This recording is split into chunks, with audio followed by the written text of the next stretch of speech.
Hey all, SirPengwin here, and we are back with a casted game. Now, I wanted to cast this game because I actually just watched it the other day.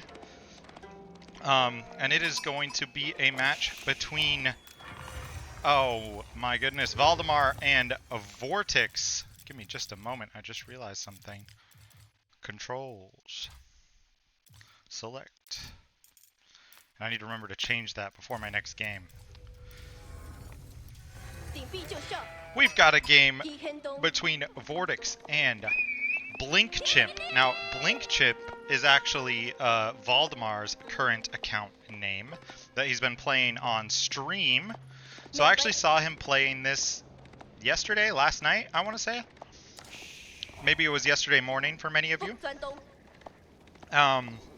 And he had played a couple of games against VortiX and Demu, and you know, it was a challenging evening for him. Now, this game is going to show us a few interesting things, and it really is a game about the current meta. So, just to get into it here, in the blue, we've got VortiX playing as the French in the top left.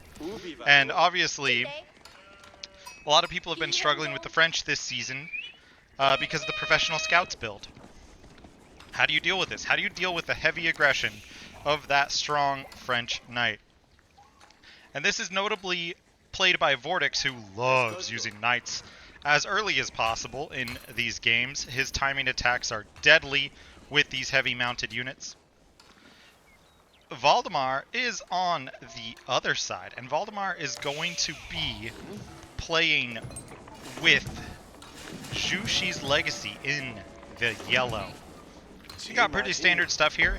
This is really important, and an important decision to make early in a match against French, especially if you're Zhu Shi, you're playing the meta, as it were, in a 1v1, is Valdemar has put his mill right underneath the TC, sheep pressed against it, so that he can get the tax through the mill without dropping it off at the TC and losing that tax bonus, while he can also use the Imperial Official to buff it up. So, that all being said, these villagers will be safe from night raids for quite a while, especially since we saw Valdemar getting a fair amount of sheep with the scout early on here. These vills are already moving out for that first landmark. Here comes those sheep on the way back as well. Let's see how many Valdemar snagged here. It's going to be 10 around the map, 11 or so, plus the starting sheep. And Valdemar's on the run. Now, I remember on stream, it actually took him a while to find the spot for this meditation garden. He was getting a little worried, but look at this beautiful meditation garden. It's going to have a little bit of wood. Not a ton, but a little bit on the edge here. But the big thing is it's 2 stones and a gold mine, all on one meditation garden.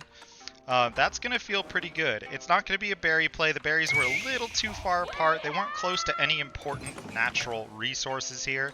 Couldn't quite fit this gold and stone in, so I like this spot a lot. It's in the back corner. It's quite safe as a result, and even if France wants to put some pressure on this, that'll give Valdemar some time here to build up. Now, what are we seeing on the other side? We've got the School of Cavalry, which, again, is not a surprise to anyone.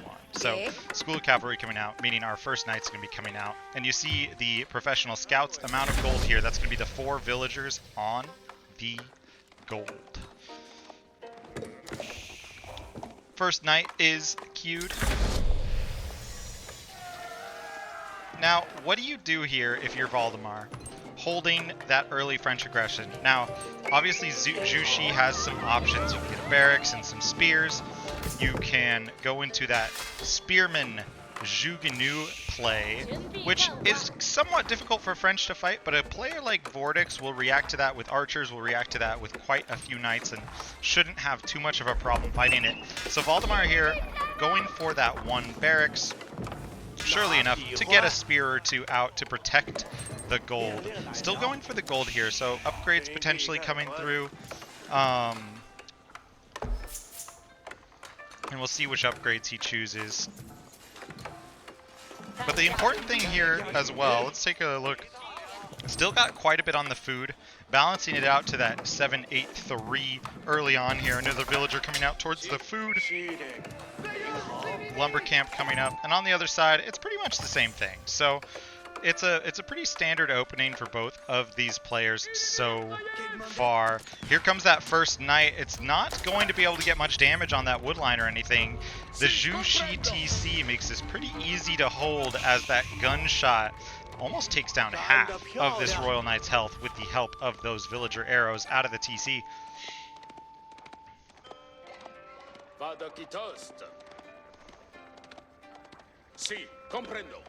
And so he's going to scout out the meditation garden. He's going to be looking for something here, but he doesn't really find too much. He does know the gold is in the back. Valdemar is not even gathering that gold. He's focusing on the food and the woodline here, covering the woodline with the spears. This is the most sort of accessible part of his base. Also going for that stable, because surely enough, Professional Scouts is already through, and that's going to be through for both players. Survival Techniques also through for VortiX, and VortiX now getting Wheelbarrow. That's going to be very helpful for French. Here comes the Scouts now for Valdemar. Meanwhile, more spears out of the barracks. So just going to hold here, just going to try to secure the food, put it on this mill under the TC. So one thing I've seen, frequently asked question, is, hey, how do I make it so that these scouts, when they're bringing back the carcasses, right? How do I make it so that they drop it off at the mill? That's a cool animation. This is a really cool animation they added for this game. Well, what you do is you're actually going to hit T. You can set your automatic drop-off target to be the mill. So that deer is actually getting dropped on the mill. It's on the inside of the mill, but villagers should be dropping it at the mill to increase that tax. There's a chance some of them drop off at the TC. That's not the worst thing in the world, given that we've got the food under the TC. That's the most important thing. Valdemar, meanwhile, going to be screening VortiX off of countering the Pro Scouts with these spears.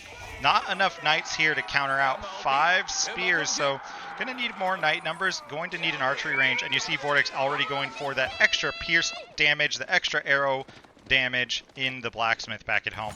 It's going to be School of Cavalry, double archery range as a counter to the spears coming out.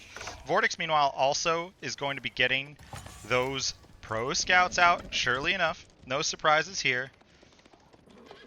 What's going on, Simon? Welcome in. This is just really tight Age of Empires. This is why I wanted to show this game, because this is a really clean game that I watched the other night, and you'll see exactly everything I'm talking about.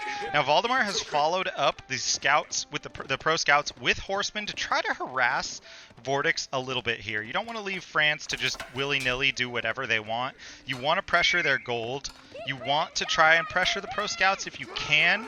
And since he couldn't really get on the Pro Scouts here, he's going to try to pressure the villagers.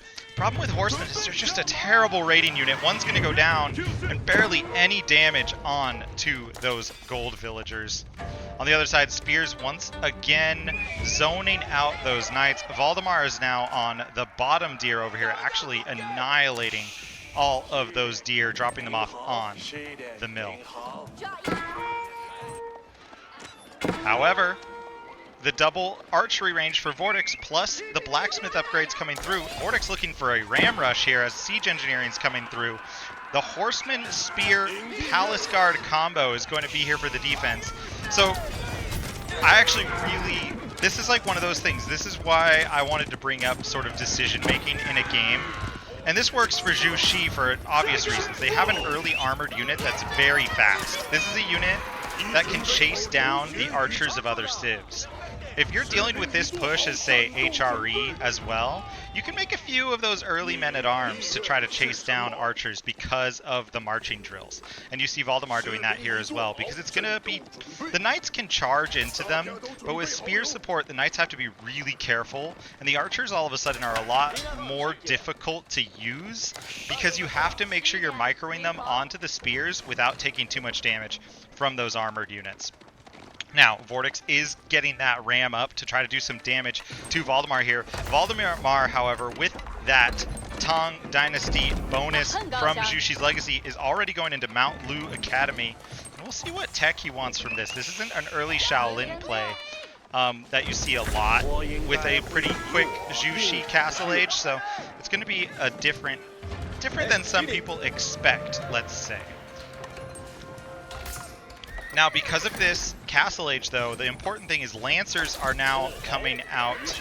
You've got Lancers with the early Palace Guard, plus the Palace Guards are going to get upgraded to the Castle Age standard that comes from China. And it's going to be Knight Palace Guard up against this Knight Archer push. This is nice defense from Valdemar, just making sure that ram goes down, keeping the bills alive, repairing the tower, and he wants to take this fight under the tower here. This is a good fight for him, and VortiX is forced back with that ram down. Is going to try to get some damage on here, but look at the armor on those Palace Guard. The archers are useless here. The knights are still feudal, and the Lancers do a lot of damage to those feudal age knights. So what you see here is that Castle Age countering out what France would otherwise make France really strong. The important thing, though, is you can't just go into this Castle Age willy-nilly. You get some defensive structures out. You get a nice, strong position first. Now, Valdemar is going to follow this up with a monastery to grab some of the relics now that he's able to push back these French units. More spears on the way to help with the knights. The Palace Guard are focused onto the archers, and because of the speed of the Palace Guard Lancer, France, namely VortiX, is going to lose all of those archers here, and the knights are forced to fight, and that gives an opportunity for these spears to do some damage if the archers do not manage to pick them out. Now, VortiX is an exceptionally good player here. He's going to pick out the archers without getting his own archers under that tower just yet, although I say that a little too early as an archer does go down to the tower. These archers are trying to pick off that spear so the knights can go in on the Palace Guard. But what's important about this is how easy of a comp this is for Valdemar to produce. It's stable barracks with a little bit of supervising from those Imperial officials. And you see the value, of course, of the Imperial official, the power of Zhu Xi. But this is against one of the best civs in the meta right now, the French. And you can see as well just like the power of these two civs, but also what it comes down to doesn't really have to do with how strong either of these civs are. It's this decision making. VortiX decided very early on, go into archers, go into a bit of an all-in play here to try to take out Zhu Xi before they hit that Castle Age spike. Valdemar knew this was coming and had a plan, his plan being these Palace Guard. It wasn't just a few spears. The spears helped a little bit with the scouts and things like that, but the Palace Guard were the immediate reaction to early archer, as well as a couple of horsemen, but the horsemen were more for that harassment we saw earlier. And this fight goes very well for Valdemar. VortiX now on the back foot, looking for Castle Age because he needs Arbaletrie or something to deal with this armor, maybe the knight upgrades, and he is going up with the Guild Hall. But he's going up with the Guild Hall while his army has been pushing, while his army is across the map, and this is going to be very nice for Valdemar. Now it is important to note, VortiX in a good position. Look at these upgrades. All the eco upgrades are through. Has the villager lead, but Valdemar's got the military lead in Castle Age with these Castle Age units. So this is the scariest part of this game, are these Castle Age units. Not even Castle Age spears, mind you, but these Castle Age units coming into the French base. We got a Wololo on some bills up here. Valdemar, VortiX, of course, too quick to fall for Valdemar's play there, but now it's armored units on the French TC without the Guild Hall even up yet. Maybe a little bit of an overdive here from Valdemar, but the important thing is keeping these 13 villagers idle. Because meanwhile, Valdemar can just keep pumping those armored units into here before VortiX has a chance to get out the counter to the armored units. No Arbalatrier on the way out yet. Looking at the food of VortiX, it's going to be a hard time trying to get enough food to keep this going. Half of his food, by the way, being gathered on these berries. A little bit under the TC. And I just want to say how clean of a push of a build into the Castle Age this is for Valdemar, because it's going to make his Castle Age much easier to sort of... It's going to make the... it's a timing attack, truly and fully. You can really see, like, even Age of Empires, which has a long time been sort of a tempo-heavy game, is going to be have more emphasis on things like a timing attack when you go for something like this, which makes the game easier. It's easier to execute this because you have better units. You've got your opponent idling a lot, which means you're going to be ahead on the eco. You're grabbing relics as well, although the relics do get stopped by a knight somewhere, it looks like. Because it's going to be 0-0 on that relic count. Now Valdemar's smart here, not going to overdive again, realizes that VortiX is set up pretty well underneath that TC. The archer upgrades are through, the knight upgrades are through. These archers are still going to be pretty... They're not going to be doing a ton of damage. They'll be a little more effective against the Palace Guard, who don't have a ton of pierce armor compared to their, you know, potential men-at-arms brethren. And the archer's doing all right here. They have their +1 damage. They're going to hold for now. And like I said, the upgrades for VortiX are very useful here. However, let's look at something really important. Valdemar, knowing that VortiX is primarily on archers, it is an archer comp. And the lack of food has forced VortiX to make more archers. In fact, he can't go into more knights at this time because they're a little too expensive. And especially the gold, mind you. The gold is a very important aspect of this. So Valdemar is just going to get the +2 armor. And that +2 armor is going to make a world of difference against these archers, against the TC. And he dives just as it's coming through. Beautiful timing. And VortiX calls it quits. He doesn't have Royal Institute. He cannot go for the Royal Bloodlines. There aren't enough knights here to make that worth it. And the archers are not going to be enough for all these armored units. GG. Nice, tight timing attack from Valdemar here. We love to see it. And this was like a big win for him up against VortiX. He was very excited to land that. And I will catch you later on that one. If you're on YouTube, please like and subscribe. And those of you on Twitch, I'll chat with you right now.